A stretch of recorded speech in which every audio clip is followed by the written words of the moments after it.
Bonjour Monsieur Didier Guignard. Bonjour Anicet. C'est au mois de janvier que vous avez développé le théorème de mathématiques de Gödel.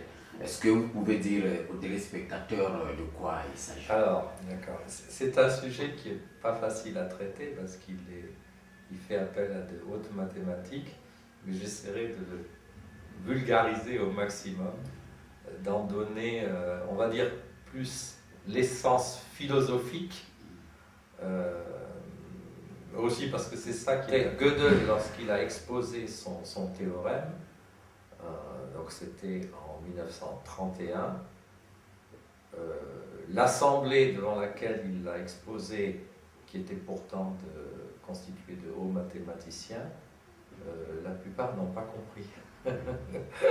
Donc, entre-temps, aujourd'hui, beaucoup de gens l'ont compris davantage, mais ça n'est pas quelque chose qui est accessible à monsieur tout le monde.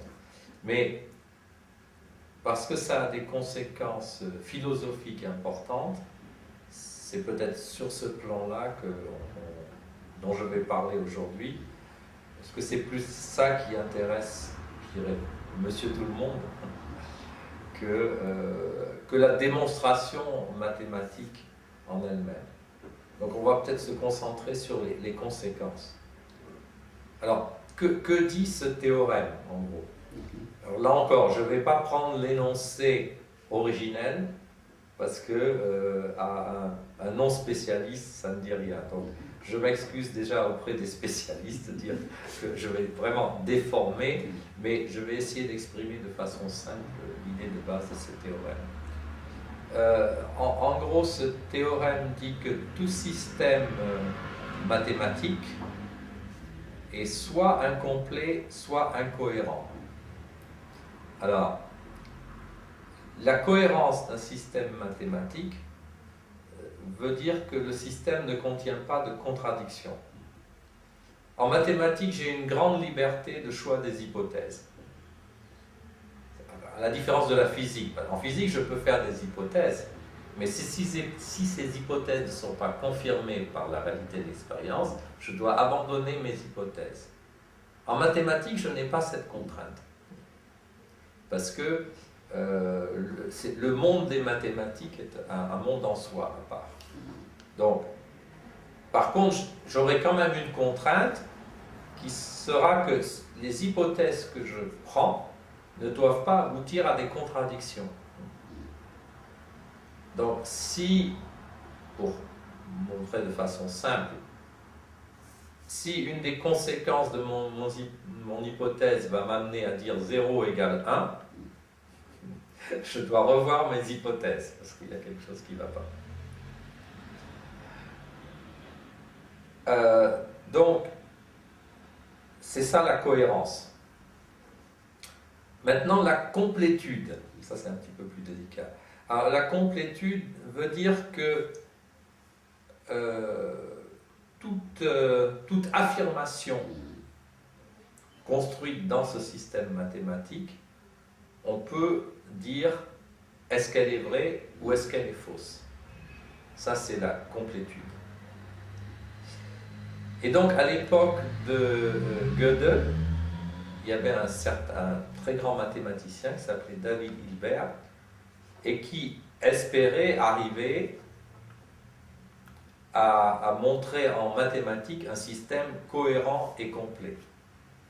Et puis, patatras, avec ce théorème de Gödel, Gödel dit le système est soit incomplet, soit incohérent.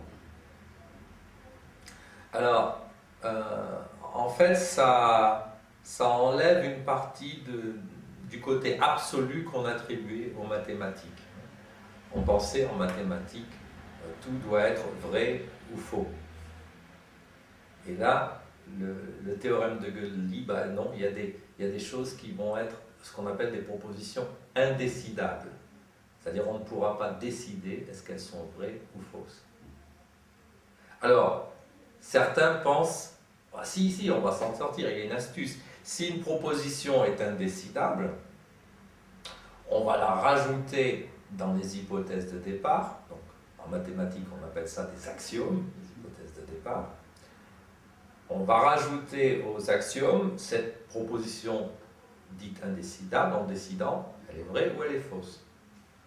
Et du moment qu'on n'a pas de contradiction, c'est bon. Sauf que dans ce nouveau système, cette proposition sera décidable, puisqu'elle est déclarée dès le départ vraie ou fausse, mais il y aura toujours, et c'est ça le théorème d'incomplétude de Gödel, il y aura toujours une autre proposition qui sera à son tour indécidable, et ainsi de suite, c'est sans fin. Voilà, donc ça a perturbé le monde des mathématiques dans ce sens. Alors, bien sûr, on pourrait dire d'un point de vue pratique, c'est pas dramatique, c'est des mathématiques, c'est un monde virtuel, etc. Malgré tout, ça veut dire, il y a une des conséquences, par exemple, informatique du théorème de Gödel. Donc, l'informatique, c'est quelque chose de très pratique dans la vie de tous les jours, qui est ce qu'on appelle le problème de l'arrêt.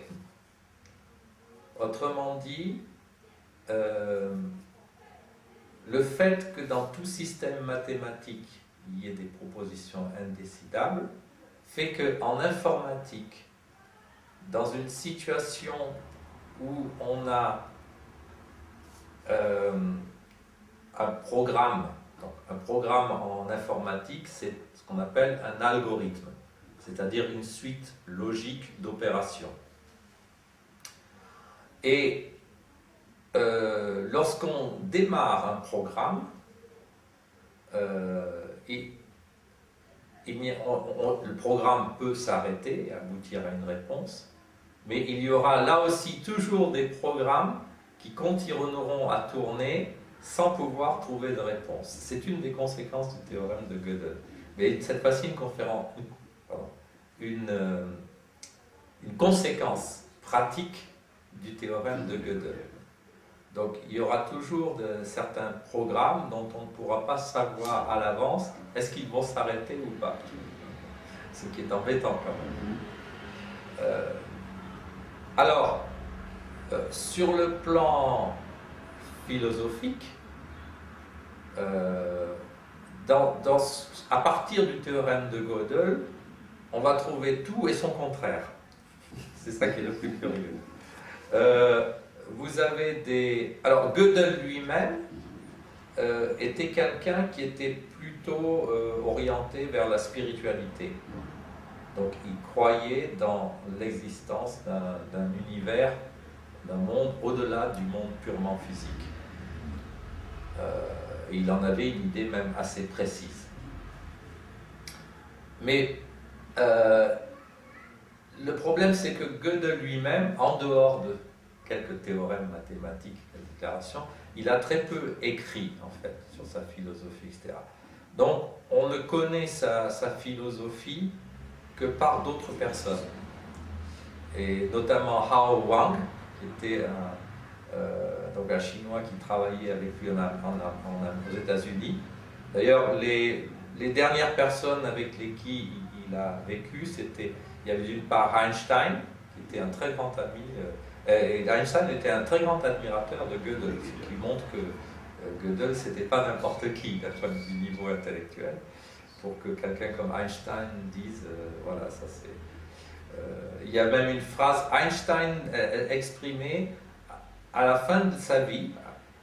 Einstein venait encore à son bureau, il avait plus grand espoir de découvrir quelque chose de nouveau, mais pour le plaisir de rencontrer Gödel.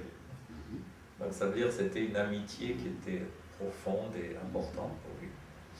Et donc la personne, mais Einstein a disparu bien avant Gödel, et la personne à travers laquelle on sait un peu plus de Gödel, c'était Hao Wang, mais Hao Wang, lui, avait un point de vue, au contraire, tout à fait matérialiste. Par conséquent, ça fait un petit peu comme un vase déformant. C'est un petit peu comme si, comme on ne connaît de certaines religions considérées comme hérétiques par l'Église catholique, qu'on ne connaît ces religions qu'à travers les procès de l'Inquisition. ça donne pas une image vraiment conforme. Alors, il y a un livre qui a été écrit par Hofstadter, qui s'intitule Les brins, en français c'est Les brins d'une guirlande éternelle, Gödel, Escher, Bach, qui fait un parallèle entre l'œuvre de Gödel, mathématique, l'œuvre de Escher en dessin et en architecture, et l'œuvre de Bach en musique. Et avec ce qu'il appelle les boucles étranges. Parce que les trois ont de commun. Alors, son œuvre est assez contextée par un certain nombre de personnes, mais en tout cas, le point commun, peu importe que ce soit vraiment un point commun entre les trois, mais en tout cas, ce point-là correspond vraiment à une des idées fondamentales de Gödel, et il a appelé ça les boucles étranges. Alors, c'est pas Gödel qui a appelé ça, c'est Hofstadter qui a parlé de boucles étranges, mais dans Gödel, dans son théorème chez les mathématiciens, on parle de boucles d'autoréférence, c'est-à-dire un système qui fait référence à lui-même. Donc ça crée une boucle qui est un peu particulière. Et pourquoi Hofstadter s'est particulièrement intéressé à cet aspect-là? Parce que avant même de connaître l'œuvre de Gödel, etc., Hofstadter s'était posé la question: qu'est-ce qui différencie les êtres vivants de la matière inanimée? Et il arrive à la conclusion, alors je ne sais même pas à quel moment de sa vie il arrive à cette conclusion, mais en tout cas, quand il écrit ce livre, il a cette conclusion en tête, que ce qui sépare les êtres vivants de la matière inanimée, ce sont ces fameuses boucles d'autoréférence. C'est-à-dire le fait qu'un être vivant influe sur lui-même, en quelque sorte, et fait référence à lui-même. Et que c'est quelque chose de particulier dans notre pensée. C'est-à-dire, on peut parler aussi de la conscience de soi, le fait de penser sur ce que je pense, de penser sur ma propre pensée. Cela, c'est comme un instinct de survie. On peut parler d'un instinct de survie à propos. Oui, peut-être, mais plus qu'un instinct de survie, parce que je dirais que l'instinct de survie, il existe chez tous les animaux, mais ça n'est qu'une partie de ce phénomène, en quelque sorte. Donc c'est le maintien de soi, mais le maintien de soi ne fait pas forcément appel à ce genre de boucle. Ça correspond à renforcer certains aspects, mais le fait de... Et à quoi ça correspond dans le théorème de Gödel? C'est que dans le théorème de Gödel, il y a des affirmations qui affirment sur elles-mêmes. Autrement dit, des phrases du genre, si on l'exprimait en langage normal, mais c'est exprimé sous une forme mathématique, une proposition qui dit d'elle-même « je ne suis pas démontrable ». Oui. Alors c'est assez curieux parce que c'est la proposition qui émet un jugement sur elle-même. Alors que normalement, ça fait partie de ce qu'on appelle les métamathématiques. C'est-à-dire on a les mathématiques, qui sont des formules, etc. Mais des jugements ou des expressions en langage courant sur les mathématiques, c'est ce qu'on appelle des métamathématiques, donc c'est pas de la mathématique pure. C'est de la mathématique, mais seulement on n'a pas encore découvert les données. Non, ça n'est plus vraiment de la mathématique, mais là, Gödel va trouver une astuce, et l'astuce va consister à exprimer ces métamathématiques sous une forme arithmétique. C'est-à-dire, et c'est ce qu'on appelle le fameux nombre de Gödel. Donc, à chaque phrase de métamathématiques, par association, donc cette phrase peut s'exprimer sous une certaine forme logique, etc. Et donc, à toute phrase dans le système, on va attribuer un certain nombre de Gödel. Et on va faire des opérations mathématiques sur ces nombres de Gödel. Et donc, à partir de là, des phrases qui ne sont pas dans le système vont rentrer dans le système par l'intermédiaire de leur nombre de Gödel. Et c'est ce qui va pouvoir créer cette auto-référence. Oui, ça devient de l'arithmétique. Alors, c'est pour ça que d'ailleurs, ce que dit le théorème de Gödel, il y a des limites, hein, parce que tout système mathématique, oui et non, pas tout système mathématique, mais comprenant au moins l'arithmétique. Et alors, quand on dit l'arithmétique, c'est pas simplement l'addition, c'est au moins addition, multiplication. Enfin, je ne vais pas dans tous les détails, mais il y a un certain nombre de conditions minimales, mais sans lesquelles on ne fait pas de vraies mathématiques. Hein. Alors, il y a des. Je crois que c'est l'arithmétique de Robinson, où il y a une ou plusieurs arithmétiques qui échappent au théorème de Gödel, mais c'est très limité. Donc, avec les opérations. Oui. On peut par là dire que Gödel, il a trouvé le mot qui manquait dans la mathématique. Oui, les lacunes de la mathématique. Il a trouvé des lacunes de mathématiques. Oui. A-t-il donné des solutions à ces lacunes? Il n'y a pas de solution. C'est justement ça qui est le plus problématique. C'est que c'est comme ça et on ne peut pas. En fait, il y a un certain nombre de personnes qui ont essayé de démontrer le contraire, ou de démonter. Mais en fait, toute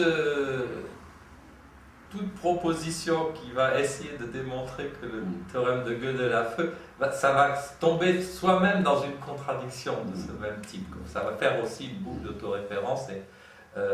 Donc aujourd'hui, alors à l'époque de Gödel, c'était très contesté. Aujourd'hui, il n'y a pas grand monde dans le monde des mathématiciens qui puisse contester le théorème de Gödel. Mais parfois, on agit encore comme si le théorème de Gödel n'était pas là. Si je comprends bien, à votre conclusion l'autre jour, vous avez dit que les ordinateurs aujourd'hui, c'est le résultat. Avec les algorithmes, c'est basé sur les algorithmes. Voilà, c'est ça. Donc, les ordinateurs aujourd'hui, c'est le résultat de ça, de cette science. Mais oui.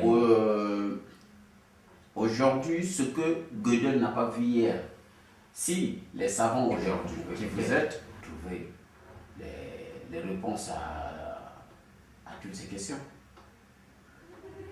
y a-t-il pas une possibilité? Non, alors c'est par définition même. C'est-à-dire que... voilà, je vais essayer de prendre un exemple de la vie courante pour montrer en quoi finalement le théorème de Gödel est logique. C'est ça. Lorsque vous avez le fait que si un système mathématique pouvait se déclarer lui-même cohérent et complet, c'est exactement comme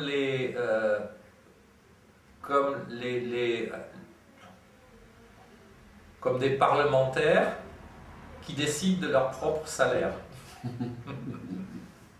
Autrement dit, ça n'a aucune justification valable. Parce que si le système dit de lui-même, en quelque sorte, je suis cohérent, mais dans un système qui n'est pas cohérent, on peut montrer qu'à partir d'un moment où le système est incohérent, on va pouvoir démontrer n'importe quoi dans ce système. Par conséquent, quand le système dit de lui-même « je suis cohérent », s'il est en fait incohérent, on peut démontrer qu'il est cohérent à partir de ces axiomes de base. Ça n'a donc aucune valeur, par définition. Ça, c'est même pas les principes de base des mathématiques. Par conséquent, le système ne peut pas par lui-même se déclarer cohérent. Pour déclarer la cohérence d'un système, il faut aller à un niveau supérieur et un autre système qui peut déclarer. Mais si ce système, pour que ce que ce système dise de l'autre système puisse être valable, il faut que ce système soit lui-même cohérent, et ainsi de suite. Donc, mais par contre, effectivement, l'être humain, et c'est ça tout le génie de Gödel, c'est que en fait, ces propositions qui sont indécidables, alors il y en a qui sont vraiment indécidables, c'est-à-dire que non seulement la cohérence du système n'empêche pas qu'elle puisse être vraie ou fausse, mais si on les applique à la réalité, en quelque sorte, elles pourraient être indécidables. Maintenant, il y a des choses dont l'être humain, intuitivement, peut dire ça c'est vrai ou ça c'est faux, mais dans le système, on ne pourra pas le dire. Donc, et c'est là, c'est un point que Gödel voulait exprimer, c'est la supériorité de l'être humain sur la machine ou sur tout système ordinateur ou informatique. Alors c'est là qu'on a un point philosophique important, parce qu'aujourd'hui vous avez les deux camps. Il y a le camp de ceux qui disent non seulement l'intelligence artificielle, pour eux, elle a déjà dépassé l'intelligence humaine. Alors c'est vrai que sur le plan du calcul pur, ou etc., ou plein de choses, l'intelligence artificielle peut faire beaucoup de choses que l'homme ne peut pas faire, et c'est d'ailleurs pour ça qu'on a besoin des ordinateurs. Mais l'intelligence humaine a des choses en plus qui font que, par exemple, dans le jeu d'échecs, alors aujourd'hui aussi, les ordinateurs sont arrivés à un niveau où ils sont parfois capables de battre même les meilleurs champions du monde. Mais ça a été un chemin très difficile. Pourquoi? Parce que fondamentalement, l'ordinateur ne travaille pas de la même façon que l'être humain. Donc l'ordinateur a l'avantage sur l'être humain d'être rapide, beaucoup plus rapide, le fonctionnement de... Mais l'être humain a la faculté de pouvoir faire intuitivement des sélections, des choix, que l'ordinateur ne pourra faire qu'en vérifiant toutes les solutions. L'ordinateur ne fait que vérifier toutes les solutions, donc il lui manque l'intuition fondamentale. Alors, cette intuition, entre guillemets, on peut aussi la programmer. Mais si on la programme, ça ne sera jamais qu'un programme, donc un algorithme. Donc, et on ne pourra pas prévoir tous les cas.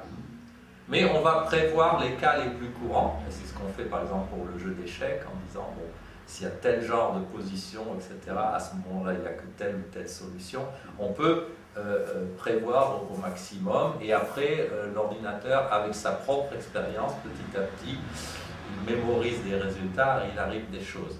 Mais sa façon de fonctionner restera... Alors, ça, tout le monde n'est pas forcément d'accord là-dessus, mais je suis avec l'autre camp qui dit que la façon de fonctionner de l'esprit humain et la façon de fonctionner de l'ordinateur n'est pas la même. Alors, et récemment j'ai assisté à une conférence sur Henri Atlan. Alors lui, même s'il est... Henri Atlan, il est matérialiste, mais malgré tout, alors pour lui, la raison pour laquelle il pense que la façon de réfléchir de l'être humain, non seulement des êtres humains, mais des êtres vivants, par rapport à la matière inanimée est différente, c'est parce que l'un est basé sur la chimie du carbone et l'autre sur la chimie du silicium. Donc c'est pour des raisons purement matérielles. Donc dans son cas, cette façon de concevoir, on n'exclut pas qu'un jour, si on construisait des ordinateurs biologiques, en quelque sorte, on puisse avoir ce même résultat. Maintenant, ceux qui, comme moi, pensent... Les mêmes résultats que l'homme. Oui, donc ça c'est une certaine conception. Ouais. Mais, donc, moi j'ai un autre point de vue qui est justement qui fait appel à cette autoréférence, justement. Un système informatique ne peut pas se penser lui-même, contrairement à l'être humain ou même on va dire, à des animaux relativement évolués.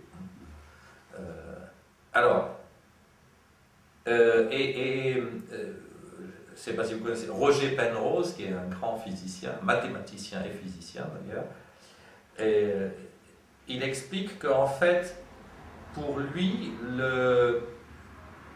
l'intelligence artificielle, ça n'est pas vraiment une intelligence. Parce que l'ordinateur ne comprend rien à ce qu'il fait. Il fait, c'est un automate. C'est un automate. C'est un objet programmé. Donc il lui manque la sémantique. Il a l'aspect syntaxique, mais il n'a pas la sémantique, c'est-à-dire la signification derrière les choses. Il manipule des symboles, et c'est en ça que consistent les mathématiques, c'est juste la manipulation de symboles. Après, parce que nous sommes des êtres humains et que nous utilisons les mathématiques comme outil pour le monde physique, nous attribuons à ces symboles des valeurs sémantiques. Et on les applique au monde réel. Et c'est pour ça que, par exemple, pendant des siècles, on a appliqué ce qu'on appelle la géométrie d'Euclide. Parce qu'on supposait que notre univers fonctionnait selon cette géométrie-là. Et puis, avant même que l'on découvre que ce n'était pas comme ça, des gens comme Riemann et Gauss ont inventé d'autres types de géométrie. Ce qu'on appelle les géométries avec courbure d'espace, courbure positive ou négative, ce qui est déjà assez difficile à se représenter. Et c'était au départ juste un jeu théorique, on pourrait dire, une invention mathématique. Sauf que grâce à Einstein, on s'est aperçu que cette courbure est quelque chose de réel, et que donc notre univers n'était pas un univers euclidien, mais pouvait être un univers gaussien ou riemanien. On ne sait d'ailleurs pas aujourd'hui ce qui est vrai. Est-ce que notre espace globalement a plutôt une courbure positive ou négative? On est dans le doute. Mais donc ça, c'est l'attribution d'une valeur sémantique à quelque chose qui est syntaxique. Et l'ordinateur ne fait pas la différence. Et alors aussi parce que lié à cette compréhension des choses, on va avoir des réactions qui vont être différentes de l'ordinateur. Alors là, justement, il y a toutes sortes de tests qu'on appelle, avec la machine dite de Turing. On fait des tests on cache à une personne et la personne ne sait pas si derrière il y a un être humain ou une machine, un ordinateur. Donc, alors bien sûr, on ne va pas donner la véritable voix, la réponse va être par imprimée ou d'une façon qui soit neutre. Donc, il ne faut pas que le mode d'expression fausse les résultats. Et il doit poser des questions en face et en fonction de la réponse, juger est-ce que c'est un être humain ou une machine. Alors, bon, ça peut donner à toutes sortes d'expériences intéressantes, mais certains vont jusqu'à dire, à la limite, peu importe, même si une machine est capable de simuler complètement le comportement d'un être humain, c'est-à-dire qu'on ne puisse pas faire vraiment la distinction. On peut, par exemple, même programmer, parce que l'être humain fait des erreurs, etc. Donc on peut programmer même une machine pour qu'elle fasse certaines erreurs, etc. Mais ce ne sera jamais que de la programmation. Et donc, c'est une différence de dire, est-ce que la machine peut complètement simuler un être humain, mais est-ce que la machine est capable d'intelligence, de sentiment, de volonté comme un être humain. Comme on le voit dans les films de science-fiction, on arrive à ça. On a qu'on prenne Terminator, Matrix, 2001 Odyssée de l'espace, on arrive à des ordinateurs, des machines qui sont doués non seulement d'intelligence, mais même de sentiment, de volonté, etc. Mais pour moi personnellement, alors chacun peut avoir un avis différent, c'est que ce n'est que de la science-fiction.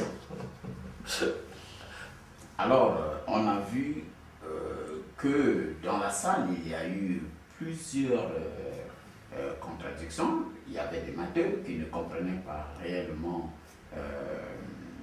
vraiment les explications que vous avez tenues de Gödel, mais quelle impression que vous avez voulu transmettre, que vous n'avez pas pu transmettre l'autre jour au cours de cette conférence?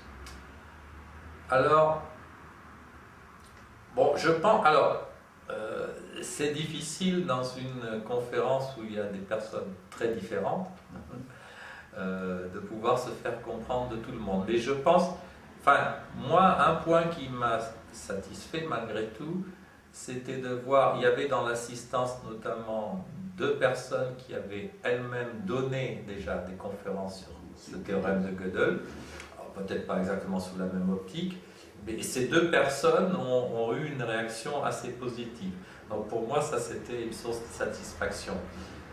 Parce qu'en fait, les personnes qui ont émis des contestations ou des critiques étaient des personnes qui étaient peut-être moins au fait de Gödel, et donc, alors, peut-être ça veut dire qu'il aurait fallu que je m'exprime de façon plus simple ou plus claire, mais c'est vraiment pas évident quand on veut aller au fond des choses. Parce qu'en plus, là, contrairement à aujourd'hui où je me borne à parler à un niveau philosophique général, disons il faudrait un tableau pour montrer les formules, etc.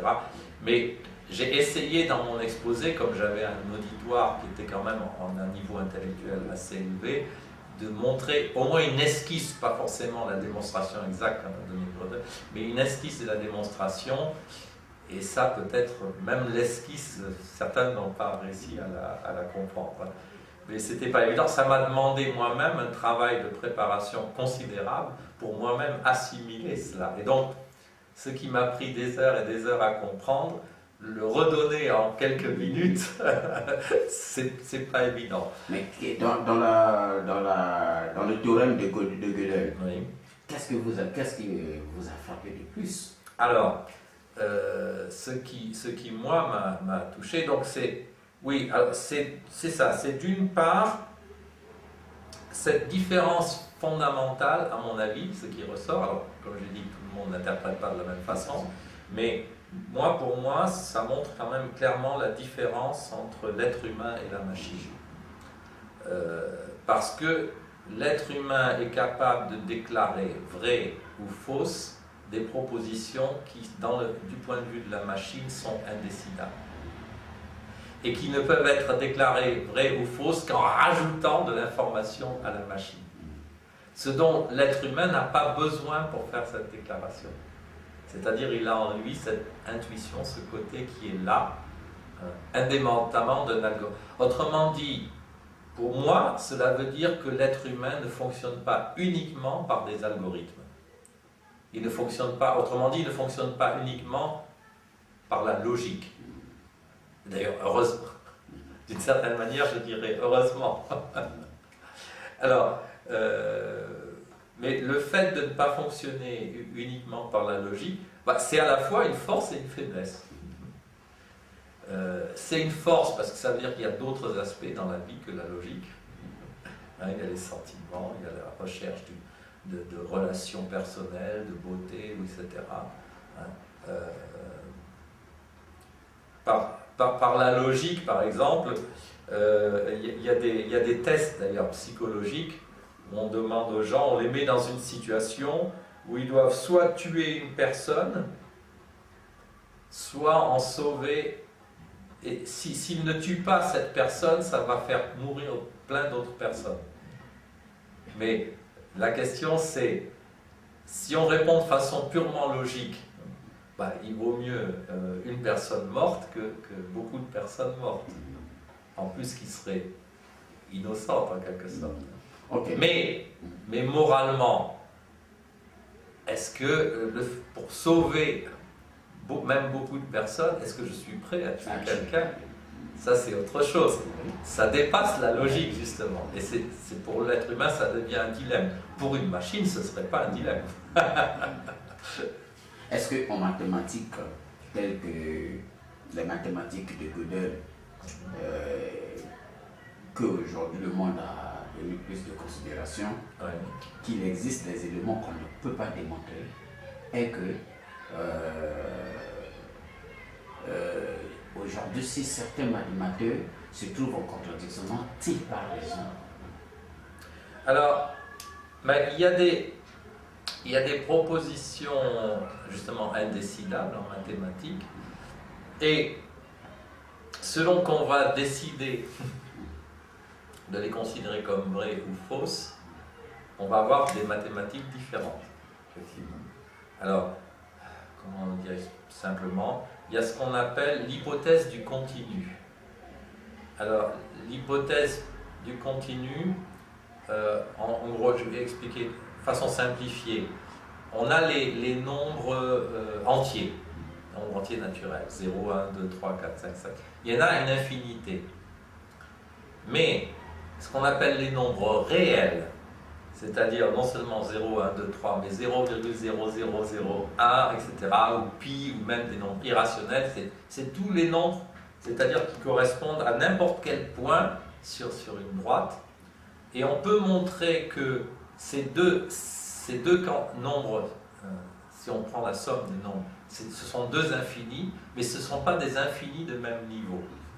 C'est-à-dire que le nombre des réels contient une infinité d'infinis dénombrables. Alors, ce qu'on peut assimiler au nombre 0, 1, 2, 3, 4, 5, c'est ce qu'on appelle un infini dénombrable. Et le nombre des réels n'est pas un infini dénombrable. Bon. Ça, c'est quelque chose d'acquis. L'hypothèse du continu consiste à se poser la question déjà, est-ce que entre ces deux types de nombres, est-ce qu'il existe des infinis intermédiaires qui ne sont ni dénombrables ni assimilables au nombre des réels? L'hypothèse du continu consiste à dire il n'y en a pas. Et lorsqu'on rejette l'hypothèse du continu, c'est dire si il en existe. Et on peut construire des mathématiques à partir des deux. Et pour le moment, alors les mathématiques, on peut construire ce qu'on veut du moment qu'il n'y a pas de contradiction. Maintenant, la question que les scientifiques se posent, le monde réel, est-ce qu'il est lié à l'hypothèse du continu ou pas? Dans le monde réel, ça va être l'un ou l'autre, ça ne peut pas être les deux. Mais ça, on ne sait pas. Donc même ni l'être humain, ni la machine, pour le moment, ne sont capables de décider par rapport au réel quelle est la réalité. Tant qu'on est dans un labyrinthe, on cherche tous la sortie. Donc, en tout cas, du coup, ça a beaucoup, d'une certaine manière, ça a donné une limite aux mathématiques, parce qu'on s'est aperçu qu'on pensait faire des choses avec les mathématiques qu'on n'est pas capable de faire, mais en même temps, ça a donné une grande richesse aux mathématiques, parce qu'on peut faire toutes sortes d'hypothèses, on peut construire des mathématiques, ça a donné une grande créativité aux mathématiques. Mais quelle place aujourd'hui donnerez-vous au théorème de Gödel? Alors, je dirais qu'en mathématiques, c'est assez clair. Bon, ça joue un certain rôle, mais bon, il n'y a plus rien de révolutionnaire dans le domaine purement mathématique. Par contre, dans le domaine philosophique, dans le domaine de la relation au réel, c'est là qu'on a encore des inconnus. Justement, du fait que certaines hypothèses, on ne sait même pas dans le réel quelle est l'hypothèse mathématique qui va correspondre au réel.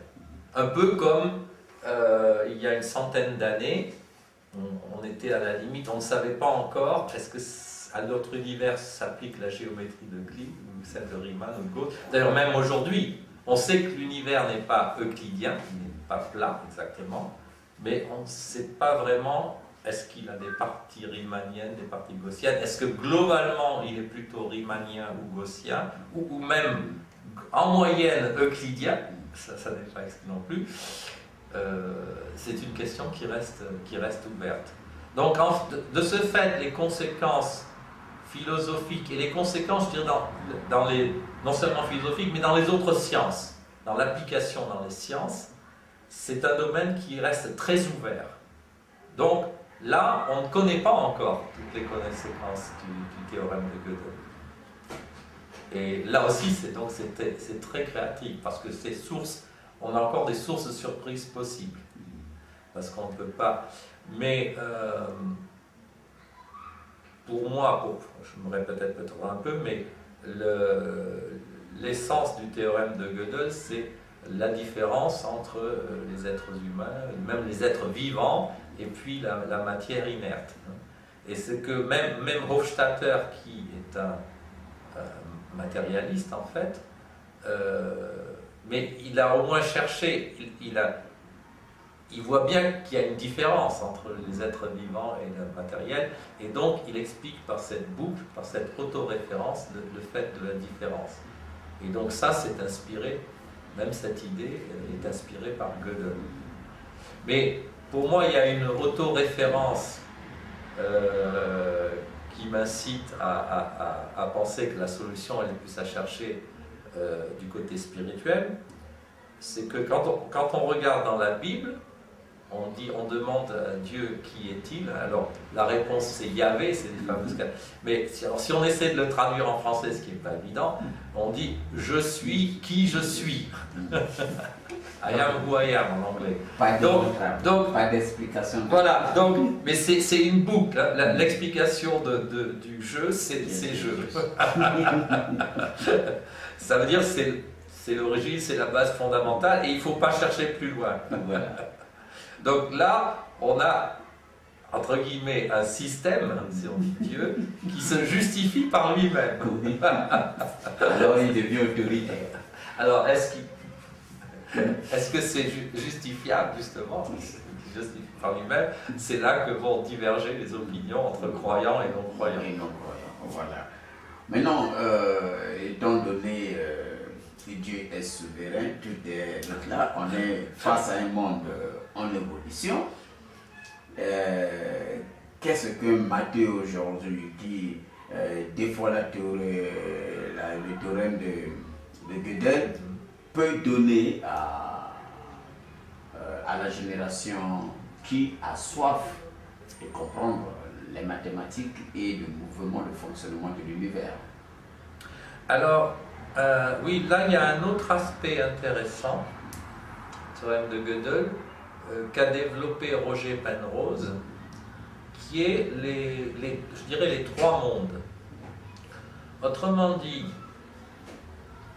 on s'aperçoit de plus en plus que la physique, donc la science en général, la physique c'est la science de base de la matière, puis après il y a la chimie, etc. Mais la science la plus fondamentale, c'est la physique, parce qu'elle parle des particules, des atomes, qui se construisent.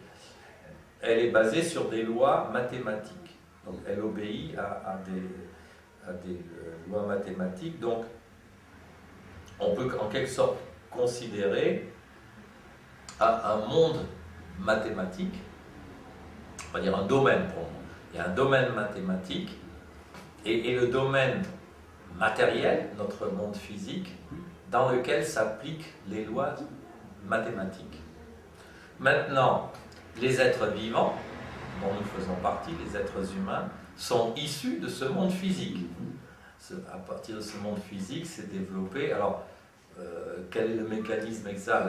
Je ne vais pas rentrer dans les détails, il peut y avoir beaucoup de contestations, mais en tout cas, la réalité est qu'à partir de ce monde physique, purement matériel et inanimé, s'est développée la vie, puis l'être humain, et des esprits capables d'émettre des lois mathématiques qui nous permettent de comprendre l'univers. Donc on a un triangle.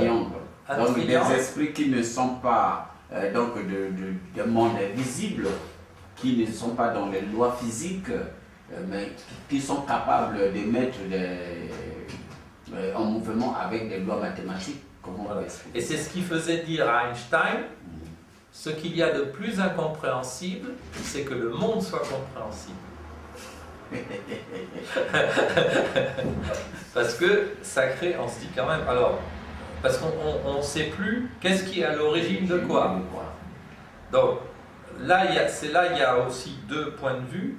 Il y en a qui disent, non, les mathématiques, c'est juste un outil créé par l'être humain, qui s'applique plus ou moins bien au monde physique, c'est-à-dire on arriverait à considérer que le monde physique n'est pas forcément uniquement fait de lois mathématiques, mais si on dit ça, on a déjà un peu un problème avec la science en général. Parce que dans la science, si elle n'a pas ce qu'on appelle un déterminisme et des lois de causalité, des lois précises, on ne peut plus rien dire. Si tout est chaotique et sans loi. Donc, et s'il existe bien des lois, comment se fait-il que l'être humain issu de ce monde matériel soit capable de comprendre ces lois qu'il n'aurait pas créées, si elles s'appliquent vraiment à partir de là. Et aussi par le fait que ce monde des lois mathématiques, il est plus vaste que le monde physique. C'est-à-dire que pour expliquer le monde physique, on n'utilise pas toutes les mathématiques. Il y a des mathématiques qui s'appliquent au monde physique et d'autres qui ne s'appliquent pas. Mais il y a une partie du monde mathématique qui s'applique au monde physique. Et il y a une partie du monde physique qui est devenue le monde du vivant, le monde de la conscience des êtres humains. Et il y a une partie des activités humaines qui portent sur l'ensemble des mathématiques. Donc à chaque fois, on a une relation par une partie vers le tout, une partie vers le tout et une partie vers le tout. Ces lois mathématiques sont créées ou bien ça existe comme ça?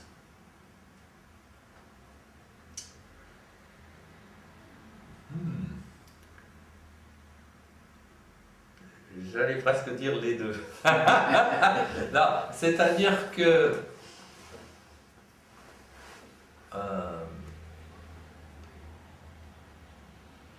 ma pensée personnelle philosophique va dans le sens de dire le monde physique a été créé.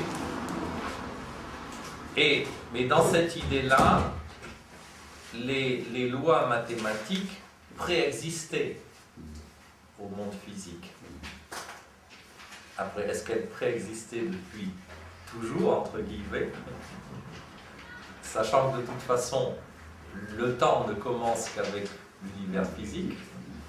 S'il y a eu un commencement, un Big Bang, ou même si on reporte, on peut dire, parce qu'aujourd'hui on dit quelquefois le Big Bang n'est qu'une phase, certains, tout le monde n'est pas d'accord, mais en tout cas, on peut reculer, mais à un moment donné, il y a dû y avoir un point de départ du monde physique.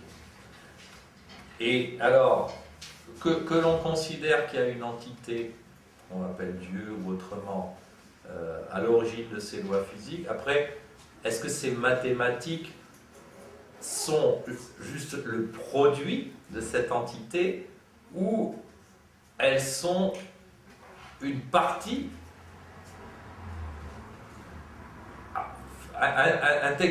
font intégralement partie de cette entité? Je pencherais plutôt pour dire qu'elles font une partie intégrale de cette entité. C'est-à-dire elles existent dans l'entité elle-même. Donc, les lois mathématiques. Simplement, leur application à la création de l'univers, ça c'est quelque chose qui commence avant l'univers, mais qui a un commencement. Mais fondamentalement, en d'autres termes, je dirais Dieu est mathématique.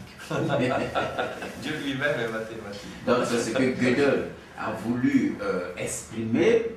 D'une certaine façon, peut-être, oui. Oui, il a voulu exprimer, mais il a été buté sur quelques explications de mathématiques à ne pas pouvoir démontrer l'infini. Oui, très juste, oui. Bon. Oui, parce que, alors effectivement, s'il y a un point de départ qui contient, dont une partie est mathématique, mais tout n'est pas mathématique. Au départ, c'est la mathématique. Donc c'est pour ça que les mathématiques ne pourraient pas tout expliquer. Pour le moment. Ou bien... Alors, là, les avis divergent, bien sûr. Les avis peuvent diverger. Mais non, Gödel, on a parlé des éléments non démontrables dans la mathématique. Oui. Et il dit que ces éléments continuent d'exister dans la mathématique et en restant dans une position non démontrable. Les autres mathématiciens disent non. Tout ce qui est mathématique doit être démontrable. C'est ça le débat de l'autre jour. C'est pas une contradiction.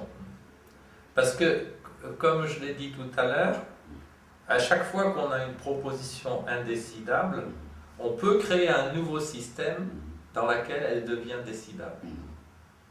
Il n'y a pas de limite à ça. Là, c'est maintenant Simplement, il a limite conventionnel ou bien la nature de la chose veut que on puisse créer des trucs pour que le monde soit démontrable. Alors, on peut créer, mais ça n'a pas de fin. Ça n'a pas de fin. Oui. C'est-à-dire, dans tout nouveau système, ce que dit Gödel, c'est qu'il y aura toujours une proposition indémontrable. Alors, on peut la supprimer. Et on aura un nouveau système dans lequel il y aura une autre proposition indémontrable qu'on pourra inclure dans un nouveau système, etc., etc. Et c'est sans fin. C'est un cycle sans fin. C'est une boucle sans fin. Donc, l'essentiel aujourd'hui, c'est de considérer la mathématique actuelle en laissant la place en mathématiques de demain avec les nouvelles découvertes, bien sûr. Ah oui, oui, mais ces nouvelles découvertes, ces nouvelles créations plutôt, parce qu'en mathématiques, plus que des découvertes, ce sont des créations, puisqu'elles ne sont pas forcées de s'appliquer au monde physique. On peut créer des mathématiques très fantaisistes, dans lesquelles 1 plus 1 égale 3, on peut créer toutes sortes de choses du moment qu'il y a une cohérence, qu'il n'y a pas de contradiction. Mais ça sera sans limite. C'est-à-dire, la limite, c'est de dire aucun système ne peut être à la fois cohérent et complet. C'est-à-dire, complet voulait dire que n'importe quelle proposition, bien sûr exprimée dans le système, est décidable. Ça n'existe pas. Un tel système n'existe pas. Je peux toujours en créer des nouveaux systèmes et j'aurai des propositions qui n'étaient pas décidables avant qu'ils le deviennent. Ça, il n'y a pas de problème. Mais je n'arriverai jamais. C'est une suite infinie. Avez-vous un rêve en mathématiques? Je suis plus un amoureux de la physique que des mathématiques. Donc un rêve en mathématiques, peut-être pas vraiment, mais alors mon rêve de ce fait, il est plus d'arriver, parce qu'aujourd'hui quand on regarde la physique, les choses sont devenues un peu complexes. On a beaucoup de particules, bon, même si on est arrivé à les réduire à un certain nombre de particules fondamentales, mais on a différentes forces d'interaction. On a un ensemble qui est assez complexe. On a la physique quantique dont on ne connaît pas vraiment la nature. On sait comment ça marche, mais on ne sait pas pourquoi ça marche comme ça. Et ça, c'est insatisfaisant. Et mon espoir, ce serait qu'on trouve, dans le siècle qui vient de commencer, là, 15-16 ans, c'est encore jeune, dans notre nouveau siècle, qu'on trouve des solutions mathématiques qui permettent d'éclaircir le monde de la physique. Alors, qu'est-ce qu'il faut choisir pour le moment dans les théorèmes de Gödel? Qu'est-ce qu'il faut choisir? S'il faut faire un choix ouais. dans les théorèmes de Gödel, qu'est-ce qu'il faut prendre alors? À prendre comme hypothèse ou comme... là encore, c'est difficile à dire parce que, comme j'ai dit, l'hypothèse du continu, il y a plusieurs hypothèses indécidables. Alors, l'hypothèse du continu, l'hypothèse du tiers exclu, l'hypothèse du choix. Bon, alors, j'ai un sentiment là-dessus, mais je ne saurais pas être affirmatif. Par exemple, pour donner un exemple, l'hypothèse du tiers exclu. Le tiers exclu dit que une proposition, elle est vraie ou elle est fausse. C'est-à-dire qu'elle ne peut pas être entre les deux. Alors elle peut être indécidable, ça c'est autre chose, mais je veux dire, au final, elle doit être vraie ou fausse. Autrement dit, si une proposition est vraie, son contraire est faux. Donc, ceux qui n'acceptent pas le tiers exclu disent qu'il peut y avoir des propositions vraies Alors, proposition vraie dont le contraire est vrai, non, parce que ça serait non cohérent, mais une proposition fausse dont le contraire soit fausse ou indécidable, ce serait possible. Moi, je pense que non. Je pense que le tiers exclu est valable. C'est soit vrai, soit faux. Mais qu'est-ce que ça apporte vraiment? Je ne sais pas. En tout cas, là aussi, on peut construire des mathématiques très riches à partir de nouvelles hypothèses. Et donc, même si je ne suis pas forcément d'accord avec ces hypothèses, je ne suis pas d'accord avec freiner la créativité. Hein, parce que, comme on a vu avec les postulats de Euclide, etc., où on pensait que ce serait absurde d'envisager autre chose, la réalité a montré que la réalité correspondait à autre chose. Donc, je ne veux pas prendre le risque de tomber en contradiction avec la réalité. Maintenant, en conclusion, si vous voulez résumer toute cette conférence, qu'est-ce que vous avez dit? Alors premièrement, donc, c'est quand même un bouleversement dans les mathématiques, parce que on pensait pouvoir tout régler par les mathématiques, en quelque sorte, en disant on décide des choses de façon mathématique et logique, et on sait clairement si quelque chose est vrai ou faux. On sait qu'aujourd'hui, non, on ne peut pas tout résoudre de façon purement mathématique. Numéro 1. Numéro 2, c'est la différence. De ce fait, c'est presque une conséquence de ça, tout ce qui est algorithmique, donc tout ce qui est faisable par machine et par programmation, ne sera jamais identique à la pensée humaine. Et troisième point, eh bien, c'est ce fameux triangle entre le monde des mathématiques, le monde physique et le monde de l'esprit. Et pour moi, d'en conclure que la réalité de notre univers ne peut pas être quelque chose de purement physique et matériel. Voilà, si je dois résumer les 3 points qui me paraissent essentiels, tout en rappelant que tout le monde n'est pas d'accord pour tirer ces 3 conclusions du théorème de Gödel. Votre dernier mot, alors. Laissons-nous surprendre dans l'avenir. Merci, monsieur Didier Guignard.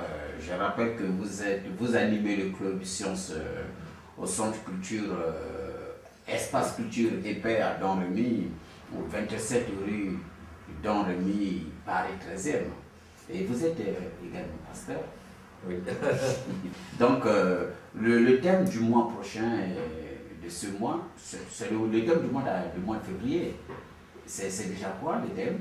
C'est les rôles, c'est la semaine des rôles. La semaine des rôles. Donc ça, c'est la partie où Laurent Lannes s'occupe. Oui, c'est... Je participe également, mais c'est plutôt lui qui s'occupe. Là, ça fait que la parole de nous. Mais le Club Science, le thème du Club Science. Ah, alors le thème du Club Science ce mois-ci, ça va être l'intuition en mathématiques. L'intuition. Donc on reste un peu sur les mathématiques, mais on va au-delà. C'est un peu lié, parce que justement, montrer que les mathématiques, du point de vue de l'étude des mathématiques par l'être humain, ça n'est pas purement de la logique, mais il y a un aspect intuitif. Ok, ça serait développé par... Alors, ce sera une présentation par Christian Marchal, ça sera le ex-directeur de recherche à l'ONERA. Le 20 février. Vraiment, Samedi, on tâcherait 14h30. ensemble pour essayer un peu d'enrichir un peu les connaissances. Merci, monsieur Didier. Merci à vous.